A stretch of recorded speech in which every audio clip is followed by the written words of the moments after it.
Welcome back, everybody, for another episode on the 323 Bourbon Library Podcast. Got my buddy Giancarlo in the room. How you doing, sir? Again, good. And, you know, I thought, I just picked this bottle up recently, and I thought, what a great opportunity to give our thoughts on the latest release, the 2026 release of Star Hill Farms.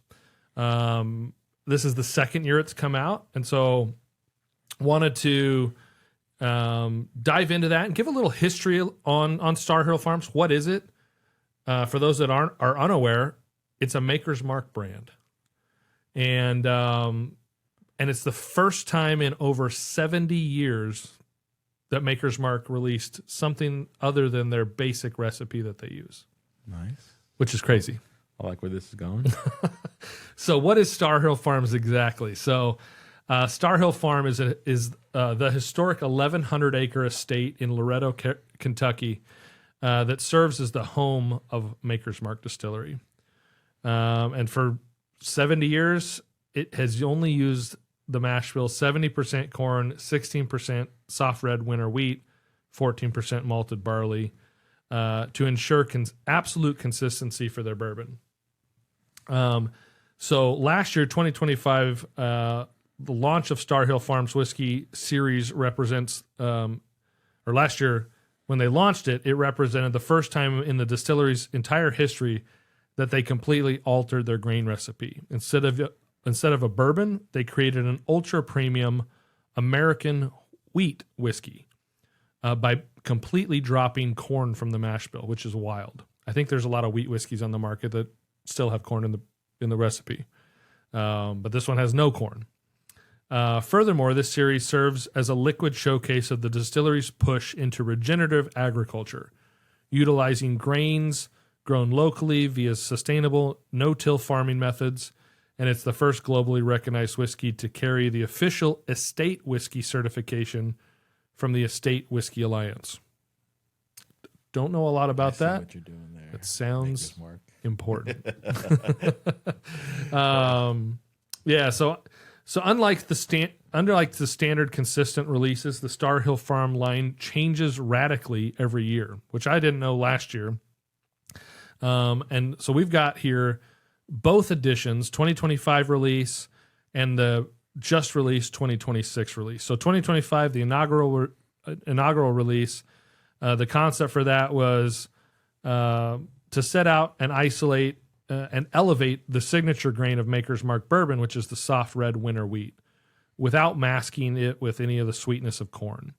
Last year, it released at 114.7 proof, cask strength, non-chill filtered, and the mash bill was a precise blend of two distinct whiskey recipes, one consisting of 70% soft red winter wheat and 30% malted barley, married with a second batch made with 100% malted soft red winter wheat. And then it was aged for roughly 7 to 8 years, released in 2025 to a lot of fanfare, and it eventually won World's Best Wheat Whiskey at the World Whiskey Awards. The profile is known for being incredibly rich, heavy-hitting, and slightly dark, featuring dominant notes of dark raspberry, chocolate-covered cherries, gingerbread, and an assertive dry oak finish. So this year, 2026 release, and I didn't realize they were going to switch up the mash bills on us, but they did. And so instead of copying the first iteration, master distiller Blake Layfield and Robert Samuels pivoted to explore how different varietals of wheat change the spirit. They moved away from just soft red winter wheat and layered in hard red and hard white wheat grains. The proof went up a little bit. It's now at 116.4 instead of the 114.7. It's at cask strength. And the mash bill, heavily altered from the previous year, composed of 62% malted wheat, 27% unmalted wheat, 11% malted barley, alongside a small selection of experimental test barrels. So the profile on this one, The addition of the hard white and heirloom red wheats completely transformed the whiskey, making it a tale of two cities compared to the 2025 bottle. It traded the dark berry and heavy oak astringency for a much more vibrant, bright, mellow profile. The 2026 release leans heavily into fresh strawberries, honeyed apricot, peach marmalade, vanilla custard, and soft cinnamon spice. So while the 2025 edition relies on dark fruit and deep barrel char for an immediate heavy punch, the 2026 edition uses grain diversity to create a softer, more complex, and lively wheat whiskey. Both bottles have established the Star Hill Farm label as a premier testing ground for American grain innovation. Pretty interesting. Other little fact that they don't mention in there that I happen to notice is 2025, the bottle released at a 750 ml bottle. 2026, we lost 50 mLs. It is in a 700 ml bottle. Where's our extra 50 ml Star Hill Farms? I don't know. Little cheapness. I think the price on these, MSRP on both of these was $100. Okay, so it didn't go up. Didn't go up. Shrinkflation happened on us. Exactly. Let's get this 20. I've got the 25 already poured up. Let's pop the 2026 for the first time. Nice pop. Big old pop. Good old side by side. It does. We love ourselves some It does. side by This side. one looks a little darker. It does. 2026 looks a little darker than the 2025. Give them both a shot on the nose a little bit. Let this 26 open a little bit. And I really enjoyed last year when this 25 came out. It smells nice. I bought a couple bottles of it. I'm still working on the first one. Nice sweetness though. Get a lot of vanilla, but not like vanilla bean, or I'm getting like a custardy vanilla. You know what? It's like cherry vanilla custard, or like a vanilla pudding with like a cherry sauce on it. Yeah, on the definitely nose. like very vanilla custardy to me. On the You 2026, get cherries? I don't. I got a little bit of dark cherry on it, or dark cherry, maybe dark berries. You know what I'm getting? What's that? Poached apple. Okay. Not like a That's a note I would never call out. crispy apple, but like a poached, like an apple that's been cooked. Yeah. Like a poached apple. So I would always say that's like a apple pie filling, or where they slice up cinnamon sugar kind of on it. But I like the poached apple call out. Nice fruity notes on it though. Definitely. On the 2026, Let's change gears. ooh, I need that to open up more. it does. It hasn't opened up. Nope, it I'm hasn't. going to roll it around in the glass a little bit. Very similar nose, but it was less. It was more muted initially. May need a little more air on it. This be considered a neck pour. This would be a neck pour. Fresh crack neck pour inbound. Yeah, I get a little more like orchard fruits, like peaches, nectarines, versus that berry. Yeah, it's different nose for sure. Yeah, I get that. A little bit of light honey sweetness in there. Interesting. Yeah. Definitely for me, less vanilla.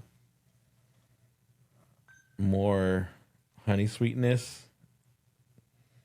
I don't get baked apple in this. I get more of a apple juice almost. Yeah, that apple note, now that I've gone from this year 2026 back to the 2025, the apple note's way more prevalent there on the 25. I don't get a whole lot of the apple on 26. Yeah. I'm going to dive in and taste the 25, try to remind myself what it tastes like. It's been a few months since I've had this. I like the nose better on the 25. That's just me. I like that vanilla custard nose. Oh, Yeah. I went for a. Let's get a little pull here. Ooh.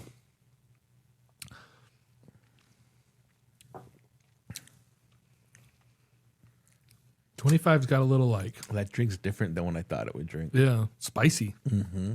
Yeah, a lot of cinnamon, a little bit A like lot a of cinnamon. little tannic oak on the finish, almost drying. Yep. Very tannic. Not very, but definitely tannic on the back end. But punchy. Mm-hmm.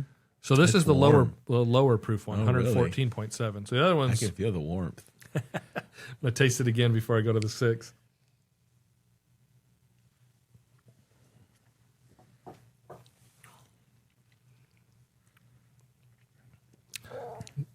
It's still got second sip, still got the like dark fruits up front. That vanilla custard, the vanilla isn't as sweet as the nose was, Yes. but it has like almost like a creamy texture to it. Mid palate. And then I see that. it blasts into that cinnamon Yeah, you get a lot of spice at the end. spice finish. Yeah. Late mid palate to finish. Bunch of spice and tannic. Drying.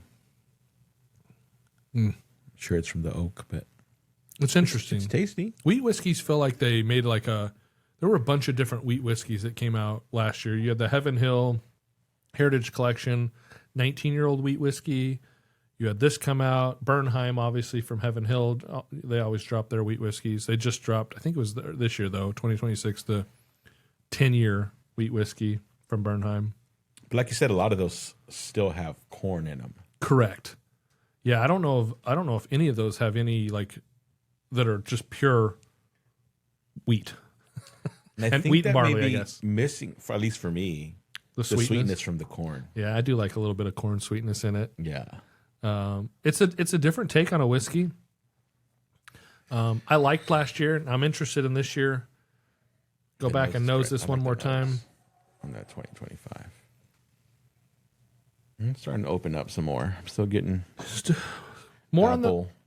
more orchard fruits there. Peaches, nectarines on the nose. Palate for me though. I'm getting spice. Oh damn. Warm spices on this. Almost like apple pie-ish kind of for me. Apple pie. Mm-hmm. And you said on A or on 2025. 2026 On the nose. on the nose. Gotcha. Oh yeah, that tastes better. It's a softer, sweeter It's much sweeter. profile. It doesn't have that bold cinnamon punchy spice. A little less tannic. Yes, for sure. But I did think they said because of the hard red wheat and white wheat that it would add more sweetness. Yeah, what did they say? Should be much more vibrant, bright, and mellow. Mellow, that's what it Yeah. was. A lot more mellow. It's tasty. Definitely add those two wheats added the sweetness that I was missing from the 2025. Yeah, they're which reading the mash bill on this, I was a little concerned that I might not like it at all. It's 62% malted wheat, That's probably where the sweet's coming from too. When you malt something, and it's softer. I mean, I'm not a huge Scotch or malted whiskey or American single malt. Me either. Not a big fan. This is really good. Yeah, this is good. I actually think I loved the 2025 when it came out. I thought it was something different. I thought it was a really cool expression. I thought it was cool that it had been 70 years since Maker's Mark Did something different. did something different other than their standard Yeah. mash bill. And I think this 26 version is worth a buy. It's definitely a more approachable, I would say, drinkable, crushable version of what came out last Yeah, year. I prefer the 2026 over the 2025. Yeah. If you're looking for something new and different, I think it hits those marks. Especially if you're coming from like a lot of bourbon and you're looking for that corn sweetness, the 2026 would. Yeah, I think it We'll drinks. fill that. It drinks. Yeah, I think you're right. It drinks more like a bourbon, less punchy, which crazy, more proof to More it. proof, yeah. Yeah, it's 116.7. Definitely doesn't drink its proof. 0.4. It's got a little heat to it, but it's definitely softer and sweeter. Yeah, I enjoyed it. Interesting. It's nice, different, something different. What I'm used to drinking. Typically Yeah. having, yeah. So final thoughts here. I think it's worth a buy. If you haven't got one, if you can get it for $100, I think it's a buy. I don't think it's worth the $150, $200 sometimes that I see them on secondary pricing. Yeah, I would not. I'd get it at MSRP. Yeah, don't go paying. It's not worth it like that. At MSRP, hey, you want to try something different? This is pretty good. Yeah. Why don't you give that a try? And the packaging on it's cool. Like I showed you earlier, the cork stopper is almost like this. It's probably fake, but almost feels like a granite. Like granite, it does. Like a stone. Like the bottle. I love the hammered glass texture of the inside of the bottle there. That looks really cool too. If your old lady tossed that at you, it would hurt. Yeah, don't get in a fight with the old lady near a bottle of Star Hill Farms. You don't want to be catching that cork. You lose some teeth on that one. Very cool. But I guess let us know in the comments, have you dived into the Star Hill Farms products? Are you a Maker's Mark fan? I think Maker's Mark is a little bit polarizing. Some people love it, and then some people are like, don't love it. I think if you like Maker's Mark, you should try it. Like it's something different. And if you're kind of in between, like, yeah, definitely the 2026. If you're liking bourbons, and if you want to try something new, get yourself a 2026 expression. Find it. It's on shelves now. I'm not sure if you'll find the 25 out there anymore, which is okay. So it sounds like maybe next year we get a whole different mash bill variation in 2027. We'll see. We'll see, yeah. But let us know in the comments, is this a product that you're interested in? Have you tried it? Have you been able to do the comparison between 25 and 26? They look the same in the bottle, but the liquid is substantially different. So if you tried the 25 and you liked it and you're like, I don't need a bottle of 26. It's different. It's the same thing, just a year older. It's radically different. I think it's worth a try. It's not like you're going to go buy, two identical Maker's Marks from different years. No. Very cool. I appreciate you coming here, trying this with me, buddy. Having me. For all you listening and watching, we'll see you soon for another episode on the podcast. Cheers. Have fun.